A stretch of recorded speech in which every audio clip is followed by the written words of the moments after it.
후반한 시일입니다. 오늘 이렇게 영상으로 설교할 수밖에 없는 이유는 코로나로 격리 중에 있어서 그렇습니다. 우리 성도님들 이해해 주시기를 바랍니다.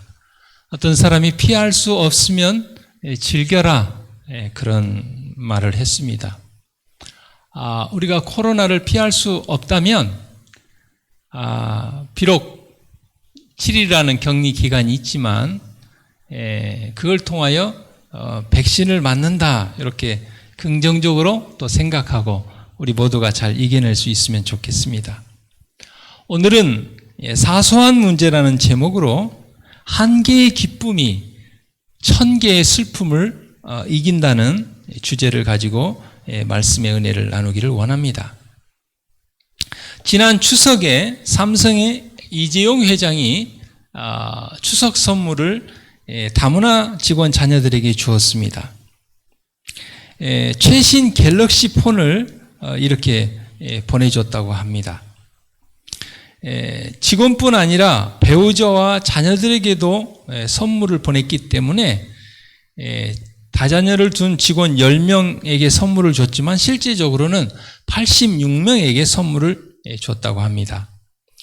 다자녀 직원 본인과 배우자와 중학생 이상 자녀에게는 최신 갤럭시 폴더블 폰을 줬고, 그 다음에 12세 이하 자녀들에게는 공부에 도움이 될 수 있는 초고성능 태블릿 PC를 선물했다고 합니다. 여러분, 참 굉장히 고가의 스마트폰과 이 태블릿 PC를 이렇게 선물로 줄 수 있는 이 이재용 부회장을 보면서 여러분 좀 부러운 마음도 듭니까? 우리에게는 굉장히 정말 이 고가의 큰 것이고 우리는 그렇게 큰 선물을 다른 사람에게 주는 것이 쉽지 않습니다. 그러나 이재용 삼성의 이 부회장에게는 그것은 사소한 일일 수가 있습니다. 왜냐하면 그의 할아버지가 이병철 회장이 삼성을 세웠고 아버지 이건희 회장이 발전을 시켜서 아들인 이재용 회장까지 왔습니다. 아버지의 그 유산이 물려져서 아들이 굉장히 큰 힘들을 행사하는 것을 우리가 보게 됩니다. 마찬가지로 비록 우리들은 연약하고 약하지만 전능하신 하나님을 우리가 아버지로 모시면 우리에게는 힘들고 복잡하고 크고 어려운 문제지만 하나님께서는 사소한 문제를 해결하는 것처럼 그렇게 해결해 주신다는 것을 믿고 신뢰하게 되기를 바랍니다. 베드로후서 3장 8절에 주께서는 하루가 천년 같고 천년이 하루 같은 이 한 가지를 잊지 말라 그랬습니다. 하루가 천년 같다. 사람이 1000년 동안에도 할 수 없는 것을 하나님께서는 하루에도 할 수 있다는 것입니다. 그러므로 하나님께서 천지 만물을 6일 동안 창조하셨다는 것은 지극히 당연한 것입니다. 그런데 그 전능하신 하나님을 믿지 않고 신뢰하지 않기 때문에 이 지구의 창조를 몇십억 년, 몇백억 년으로 보는 이유가 거기에 있습니다. 그리고 하나님께는 1000년도 하루밖에 되지 않는다고 그랬습니다. 우리는 정말 100살 살기도 힘든데 하나님께서는 그 1000년이라는 그 긴 기간을 하루로 생각하실 수 있다고 그랬습니다. 왜냐하면 하나님은 영원하신 하나님이기 때문에 영원하신 하나님에게 있어서 1000년은 티끌이나 점밖에 되지 않는다는 것이죠. 정말 하루를 1000년같이 여길 수 있고 1000년을 하루같이 여길 수 있는 그 창조주 하나님을 믿는 우리에게 마가복음 9장 23절에는 능치 못할 일이 없다고 하나님께서 약속하셨습니다. 마태복음 28장 1절과 2절에 보면 안식일이 다하여 가고 안식 후 첫날이 되려는 미명에 막달라 마리아와 다른 마리아가 무덤을 보려고 왔더니 큰 지진이 나며 주의 천사가 하늘로서 내려와 돌을 굴려내고 그 위에 앉았다 하고 성경은 기록하고 있습니다. 막달라 마리아와 다른 마리아가 이제 일요일 아침 동이 트기 전에 미명에 무덤을 찾아갔습니다. 향품을 가지고. 그래서 예수님의 무덤에 그걸 드리려고 찾아간 것입니다. 그런데 그때 큰 지진이 나고 주의 천사가 하늘로서 내려와서 무덤 입구를 막고 있는 그 큰 돌을 굴러내고 그 위에 앉아 있었다고 성경은 기록하고 있습니다. 주일 중 첫날 밤은 서서히 지나가고 있었습니다. 동이 트기 바로 직전 가장 어두운 시간이었습니다. 예. 여러분, 가장 어두운 이 한밤중은 이제 해가 뜨는 동이 트는 시간을 향한 이 마지막 그 직전으로 넘어가는 이 경계선이고 경계점인 것입니다. 스가랴서 14장 7절에 어두워 갈 때 빛이 있으리로다 그랬습니다. 가장 어두운 어둠의 때 하나님께서는 빛을 비출 수 있는 분이라는 것이죠. 창세기 1장 2절과 3절에 땅이 혼돈하고 공허하며 흑암이 깊음이 있을 때 하나님께서 빛이 있으라 하심에 빛이 있었습니다. 이것이 바로 무에서 유를 창조하는 창조의 능력입니다. 하나님께서는 혼돈도 질서 있게 하실 수 있고 공허도 채울 수 있고 흑암도 빛으로 밝힐 수 있는 그런 창조주 하나님이십니다. 우리의 마음이 혼돈하고 공허하고 흑암 중에 있을 때 빛이 있으라 말씀하실 수 있는 그 하나님이 우리 안에 들어오시면 우리 안에 빛이 있게 하시고 혼돈을 물리치시고 공허함을 채우시고 흑암을 물리치시고 밝게 하여 주실 것입니다. 여러분, 임계점이라는 것이 있습니다. 제가 이 책상을 이렇게 밀 때에 처음에 약간의 힘으로는 움직이지 않습니다. 점점 힘을 높이면 이제 마지막 딱 움직이는 그 지점이 있는데 그걸 바로 임계점이라고 합니다.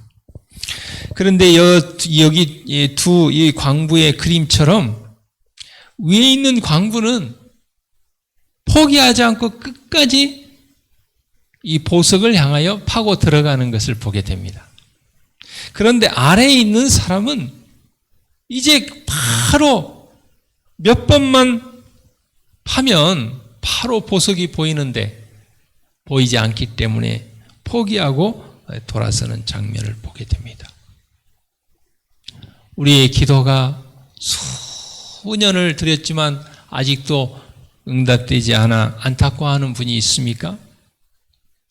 가장 어두울 때에 빛이 있으라 말씀하실 수 있는 그 하나님을 믿고 신뢰하며 앞으로 전진하게 되기를 바랍니다. 여기 천사가 내려와서 무덤을 막고 있는 큰 돌을 옮겼습니다. 무덤을 지키고 있던 군사들은 천사가 큰 돌을 마치 조약돌을 굴리듯이 옮기는 것을 보았다 그랬습니다. 무덤을 막고 있는 정말 어마어마하게 큰 돌, 수많은 장정들이 군사들이 와서 그 큰 돌을 굴려야 되는데 하나님의 보낸 천사가 자그만 조약돌을 굴리듯이 가볍게 그 큰 돌을 옮기는 것을 보았다 그랬습니다. 히브리서 1장 14절에는 모든 천사들은 하나님의 부리는 영으로서 구원 얻을 후사들을 위하여 섬기라고 보내심이 아니냐 그랬습니다. 하나님께서는 하늘에 많은 선한 천사들을 가지고 계시고 그들을 명령하여 사용하십니다.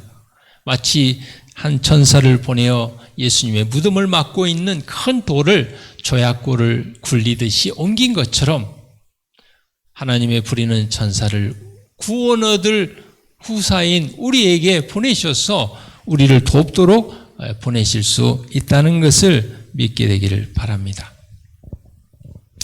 마태복음 28장 6절에 그가 여기 계시지 않고 그의 말씀하시던 대로 살아나셨느니라, 그렇게 성경은 기록하고 있습니다. 막달라 마리아와 다른 마리아가 무덤에 가니까 무덤이 비어 있어서 예수님을 누가 데려간 것 같아서 그들이 당황하고 있을 때 예수님이 여기 계시지 않고 미리 말씀하시고 예언한 대로 살아나셨다, 부활하셨다, 그렇게 천사들이 이야기하고 있습니다. 예수님이 부활하셨습니다. 예수님이 살아나셨습니다. 예수님께서 죽음을 정복하셨습니다. 예수님께서 무덤을 정복하셨습니다. 아무도 정복할 수 없는 사망과 음부도 불못에 던지우니 이것이 둘째 사망 곧 불못이라, 계시록 20장 14절 말씀입니다. 예수님은 사망과 무덤을 정복하셨습니다. 사단과 어둠의 권세를 정복하셨습니다. 예수님은 승리로 죽음을 삼켜버렸었습니다. 예수님께서는 허무와 죽음을 정복하신 것입니다. 오늘날에 아무리 발달된 이 과학도 지식도 사망과 무덤을, 죽음을 정복할 수는 없습니다. 사망과 무덤을 정복할 수 있는 분은 예수님밖에 없는 것입니다. 계시록 1장 18절에 곧 산자라 내가 전에 죽었었노라 볼지어다 이제 세세토록 살아있어 사망과 음부의 열쇠를 가졌다 그랬습니다. 사망과 무덤을 열 수 있는 분은, 그 열쇠를 가지고 있는 분은, 그 권세를 가지고 있는 분은 죽었다 살아나신 부활하신 예수님밖에는 없다는 것입니다. 하늘의 칙령은 갇히신 그분을 석방시켰습니다. 그의 무덤 위에 산들이 첩첩이 쌓여 있었다 할지라도 그의 나오심을 막을 수 없었을 것이라 그랬습니다. 데살로니가전서 4장 14절에 우리가 예수에 죽었다가 다시 사심을 믿을진대 이와 같이 예수 안에서 자는 자들도 하나님이 저와 함께 데리고 오시리라 그랬습니다. 예수님 안에 자는 자들도 예수님께서 부활하신 것처럼 예수님 재림 때에 다시 부활한다는 것입니다. 부활의 소망을 가진 사람에게 죽음은 사소한 문제일 수밖에 없습니다. 우리에게는 풀 수 없는 불가능한 문제지만 하나님께서는 죽음을 정복하시고 부활시킬 수 있는 분입니다.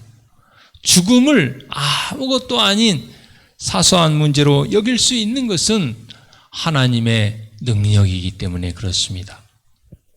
우리가 사무엘상 17장에 보면 다윗이 골리앗과 싸우는 장면이 나옵니다. 블레셋 군대의 골리앗은 굉장히 체구도 크고 용맹스럽고 아주 용감하고 큰 장수입니다. 그가 가지고 있는 창과 칼과 방패와 투구는 엄청 큽니다. 이스라엘 군인 중에 그를 대항할 수 있는 사람은 아무도 없습니다. 아무도 나서지 않습니다.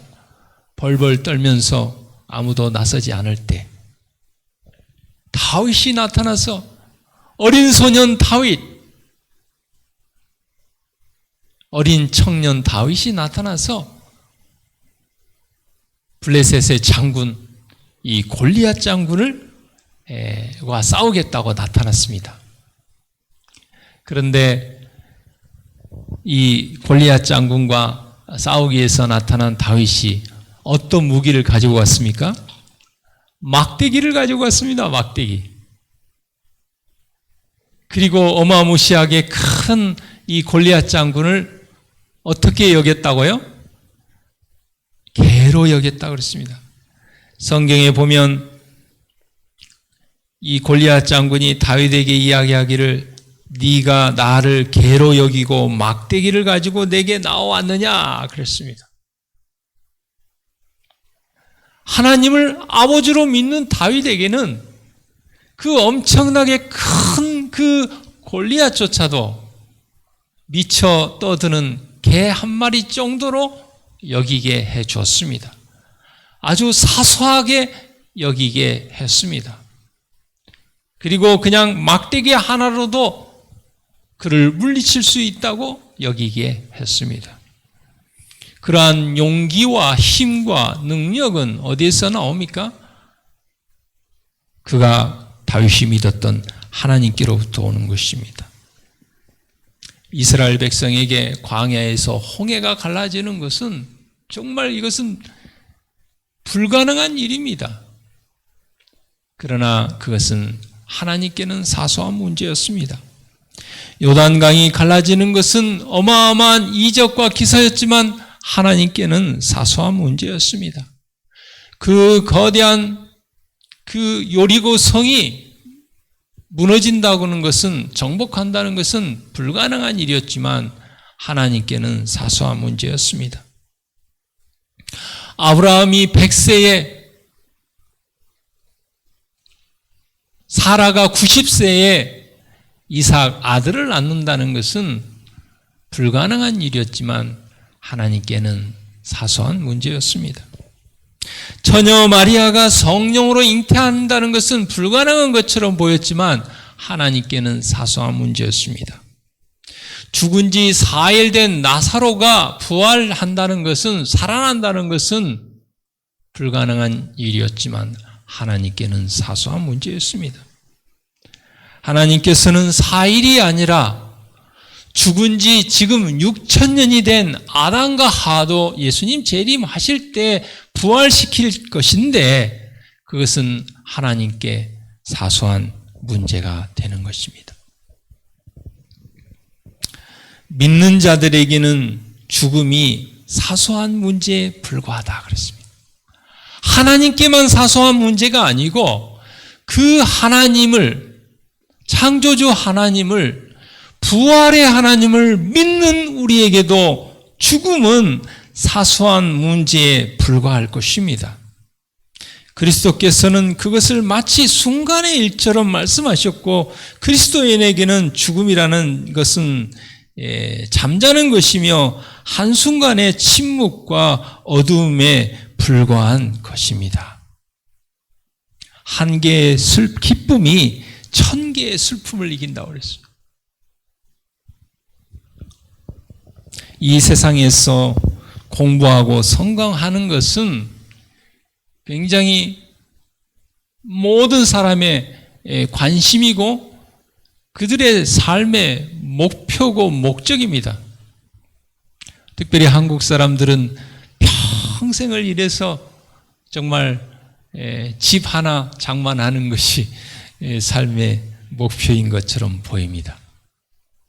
어느 경우에는 평생을 일해도 서울 강남에 아파트 하나도 장만하기가 어렵습니다. 이 세상에 살면서 우리가 공부하고 열심히 일하고 성공하는 것은 굉장히 큰 문제입니다. 삶의 목적이고 이유고 아주 중요한 것입니다. 우리의 많은 시간과 삶과 생애가 들어갑니다. 그런데 죽음 앞에 그것은 사소한 문제에 불과합니다. 우리의 인생에 있어서 죽음은 영원한 이 땅에서의 이별이기 때문에 억장이 무너지고 하늘이 무너지고 모든 것을 잃어버린 슬픔과 같습니다.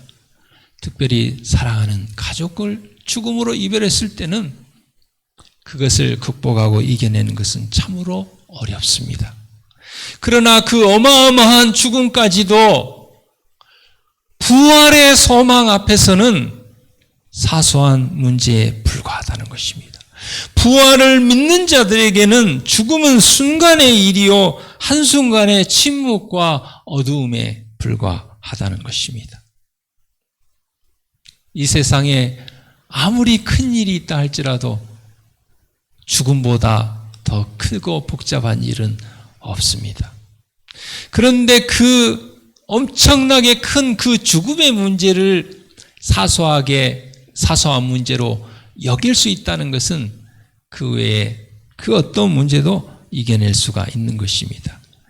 이 한계의 기쁨이, 부활의 소망의 기쁨이, 그 부활을 믿는 그 믿음이 이 땅에서 우리가 당하는 죽음을 넘어 수많은 슬픔들을 이겨낼 수가 있는 것입니다. 세월호 사건이 있고 난 뒤에 부모들은 좀 변했습니다. 지금 시간이 많이 지나서 또 잊어버렸는지 모르지만 공부 좀 못하면 어떠니? 학원 안 가도 괜찮다. 그렇게 생각했습니다. 공부도 학원도 죽음 앞에서는 사소한 문제가 되었습니다. 이번 국어 성적 잘 나왔니? 에이, 성적이 중요한가? 하루아침에 어떻게 될지 모르는 세상에 공부가 인생의 전부가 아니지. 속 썩여도 괜찮아. 너희들이 옆에 있어 주는 것만으로도 고마워. 공부 좀 못하면 어떠니? 너만 행복하면 됐어. 이젠 학원 안 가도 괜찮아. 세월호 참사 이후에 엄마 아빠의 생각들이었습니다. 그 생각이 잊어버리지 않고 여전히 이 시간 우리 모두의 생각이 되면 좋겠습니다. 에스겔 37장 4절에서 5절에 너희 마른 뼈들아 여호와의 말씀을 들을지어다. 주 여호와께서 이 뼈들에게 말씀하시기를 내가 생기로 너희에게 들어가게 하리니 너희가 살리라. 그랬습니다. 이 마른 뼈는 영적으로 죽어있는 이스라엘 백성을 표상합니다. 오늘날 복음의 사명을 잃어버린 오늘날의 교회들을 이야기합니다. 그러나 하나님의 말씀이 임하면 다시 살 수 있다고 그랬습니다. 오늘 죽어가는 이 교회가 하나님의 말씀의 능력으로 다시 부활할 수 있다는 소망을 우리에게 주고 있습니다. 그리스도를 죽은 자 가운데 일으킨 그 동일한 능력이 그분의 교회를 일으키실 것입니다. 금세뿐 아니라 내세에서도 모든 주권과 모든 권세와 모든 이름 위에 그분과 함께 그 교회를 뛰어나게 하사 영화롭게 하실 것입니다. 오늘날 많은 교회의 성도들과 교회가 마른 뼈처럼 죽어 있습니다. 그러나 예수 그리스도를 부활시킨 그 동일한 능력이 우리 각 개인과 교회에 임한다면 영적인 마른 뼈와 같은 그 죽음의 문제는 사소한 문제가 될 수가 있습니다. 하나님께서 우리 각 개인과 이 교회를 부활의 능력으로 다시 일으키시고 교회를 뛰어나게 하사 영화롭게 해주시기를 간절히 바라고 소망합니다. 기도하겠습니다. 하늘에 계신 하나님 아버지, 이 땅의 가장 큰 슬픔이요 이별인 죽음을 부활의 소망으로 믿는 자에게 사소한 문제로 여기게 해주시는 하나님, 오늘날 마른 뼈와 같은 교회를 다시 일으켜 주시옵소서. 동일한 능력으로 교회를 다시 세워주시고 영화롭게 하여 주시옵소서. 특별히 이번 10월 17일부터 22일까지 있는 예언 세미나의 그 말씀의 선포를 통하여 우리 각 개인과 가정과 교회가 다시 살아날 수 있도록 도와주시옵소서. 예수님 이름으로 기도합니다. 아멘.